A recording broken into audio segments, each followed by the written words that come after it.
कृष्णा, आप सबको अपूर्व गोपिका का दंडवत प्रणाम। मेरे तो गिरिधर गोपाल, दूसरो न कोई। जाके सिर मोर मुकुट, मेरो पति सोई। मेरे तो गिरिधर गोपाल, दूसरो न कोई। ये प्रसिद्ध भजन है मीराबाई का। मीराबाई से कौन परिचित नहीं है। जैसे ही हम मीराबाई का नाम लेते हैं, सो श्री कृष्ण हमारी आंखों के आगे स्वतः ही खड़े हो जाते हैं और उनके आगे उनका नाम लेती हुई, उनके रूप में मग्न हुई मीराबाई हमें दिख जाती है। मीराबाई कौन थी? जो मीराबाई के जन्म के बारे में हम सबको ज्ञात है कि वो राजस्थान के राजघराने में पैदा हुई थी। बचपन से ही उनके पिता ने उन्हें एक बार एक कृष्ण की विग्रह ला के दे दिया था। जिस समय बच्चे गुड्डे गुड़ियों से खेलते हैं, तब मीराबाई अपने कान्हा जी से संग खेलती थी। धीरे धीरे उसकी प्रीत इतनी बड़ी, भक्ति इतनी बड़ी कि वो विश्व विख्यात हो गई और आज मीराबाई का नाम सर्वोत्तम भक्तों में लिया जाता है। कौन से कष्ट मीराबाई ने नहीं सहे। मरानो जी ने उन्हें विष का प्याला भेजा, जगह जगह उनकी भर्त्सना हुई, पर वो अपने लक्ष्य को भेदती हुई श्री कृष्ण की भक्ति करती रहीं और एक दिन उनमें लीन हो गईं। लेकिन कथा यहीं ख़त्म नहीं होती है, इस बारे में तो हमें पता है। पर कथा के लिए, आगे समझने के लिए कि मैं क्या कह रही हूँ, हमें चलना होगा द्वापर युग। अब अभी तो हम कलयुग रह रहे हैं, तो चलिए अपना सफ़र थोड़ा हम पीछे ले जाते हैं, द्वापर युग की तरफ। जब हमारे कान्हा जी इस धरती पर घूम रहे थे, हे ईश्वर, उस समय हम कहाँ थे जो इन आँखों से कान्हा के दर्शन ही ना कर पाए। तो उन दिनों एक ग्वाले का ब्याह बरसाना में हुआ। वृंदावन के ग्वाले का ब्याह बरसाना में हुआ। उन दिनों क्या था, छोटे छोटे बच्चों के विवाह हो जाते थे। ये करीब रहा होगा 11 साल का ग्वाल बाल, और जिस कन्या से इसका विवाह हुआ वो करीब 8 वर्ष की थी, जिसका नाम माधवी था। पहले एक ज़माने में क्या होता था, जब विवाह हो जाता था, गौना बाद में होता था, मतलब दुल्हन को कुछ समय बाद लाया जाता था। तो वो ग्वाल बाल अब चल पड़ा 2 वर्षों के बाद कि चलो मैं अपनी पत्नी को लेता हूँ। तो रास्ते में उसे कन्हैया मिले। बोले, ये तू कहाँ जा रहा है? बोले, अपनी लुगाई को लेवाने जा रहा हूँ बरसाने। अच्छा, बरसाने की है तेरी लुगाई? एक बात सुन ले, जब तू आएगा तो सबसे पहले उसको मोड़ो मैं ही देखूंगा। बोले, हाँ हाँ कन्हैया, तू तो उसका देवर लगे है, तेरे को ही दिखाऊंगा। वो बैलगाड़ी लेके निकल चला। जब वो अपने ससुराल पहुंचा और जब उनकी माधवी की माँ उसकी विदाई करने लगी, तो माधवी को बोली कि देख छोरी, तू अपना घर बार ढंग से संभालना, और तेरे को एक नसीहत देती हूँ। मैंने सुना है वृंदावन में कान्हा कृष्ण नाम का एक बालक रहता है जो बड़ा ही नटखट है, और मैंने तो यहाँ तक सुना है बेहद खतरनाक है। तू ऐसा करियो, कभी भी उसका चेहरा ना देखियो, ना अपना चेहरा उसे दिखाइयो। अब वो कन्या ठहरी भोली भाली, छोटी सी उम्र की, जो माँ कहे वो सत्य वचन। ने बोला, हाँ ठीक है। और माता ने ऐसे ऐसे शब्द भी तो यूज़ कर लिए थे कि खतरनाक है, ध्यान रखियो, थोड़ा टेढ़ा है, दूर रहियो। तो वो बेहद डर भी गई। हमारे भारतीय संस्कृति में प्रथा है कि अपनी बेटियों को ससुराल के लिए माताएं तैयार करती रहती हैं और विदाई के समय कोई ना कोई नसीहत देती हैं। तो वो बैलगाड़ी में बैठ के निकल चली। अब जैसे ही वृंदावन घुसने लगे, कृष्णा आ गए। बोले, दिखा मुझे, मोड़ो अपनी लुगाई का मोड़ो। कह रहे, हाँ हाँ देख। वो कहे, ये देख, ये कान्हा है, कृष्णा है तेरे देवर, जरा तनिक अपना मोड़ो तो दिखा। मोड़ो का मतलब चेहरा, ब्रिज की भाषा में उसे मोड़ो कहते हैं। अब जैसे ही कन्या ने सुना कि ये तो कृष्ण है जो मैया ने कहा था कि उससे दूर ही रहियो, इसने घूंघट और खींच लिया। तो अरे, तू शर्मा काहे रही है? अपना ही भाई है, अपना ही, जो देखा उसको, अपना ही गांव का है। उसने और सरक के एकदम कपड़े की गठरी बन के बैठ गई।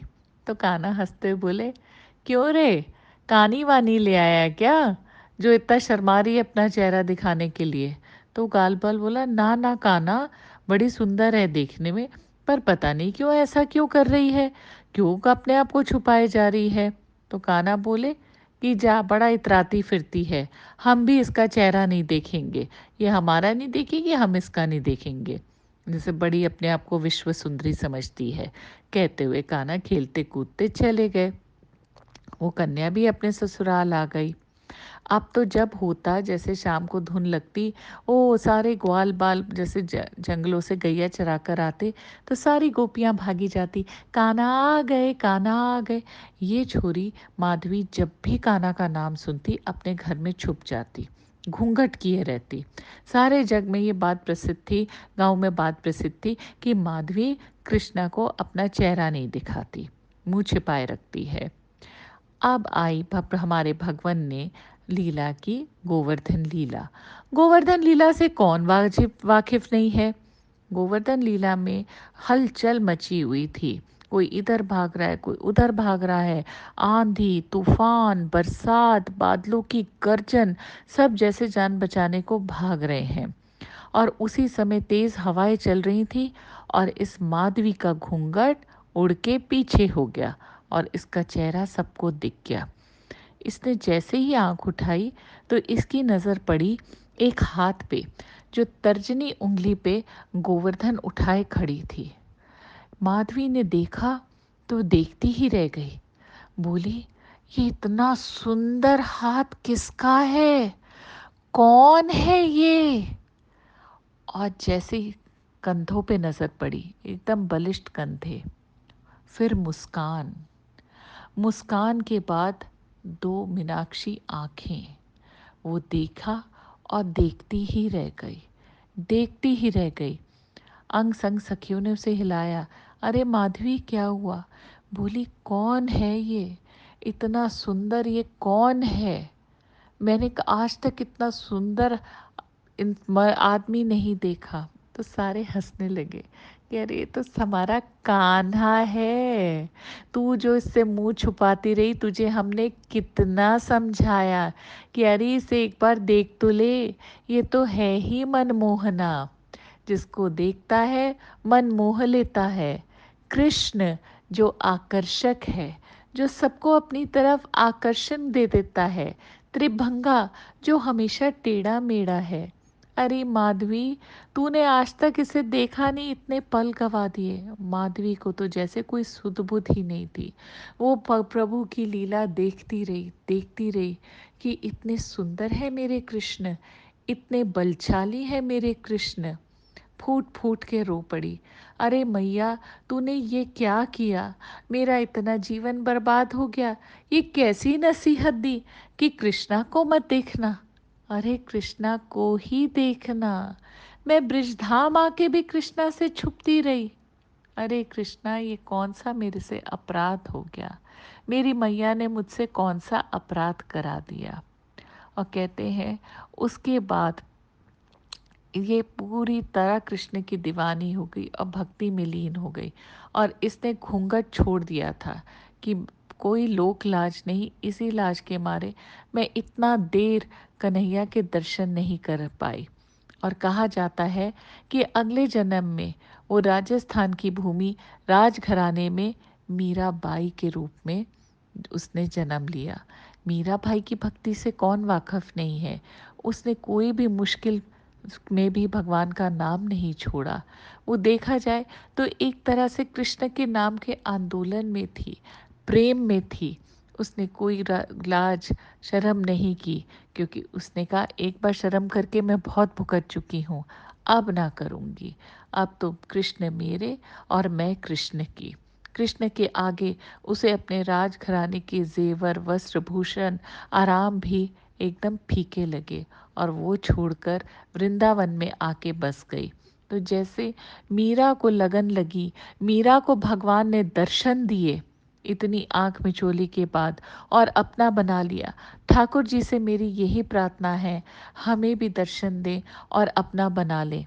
पर दर्शनों के लिए एक ही फीस लगती है, जाप, क्योंकि हम कलयुग में रहते हैं और कलयुग में जाप ही एकमात्र औषधि है जो हमें भगवान कृष्ण के दर्शन करा सकती है। तो दोस्तों, जपते रहिए और खुश रहिए। हरे कृष्णा कृष्णा कृष्णा हरे हरे, हरे राम राम राम हरे हरे। आपको ये कथा अच्छी लगी हो तो कमेंट सेक्शन में मुझे ज़रूर बताइएगा। हरि बोल।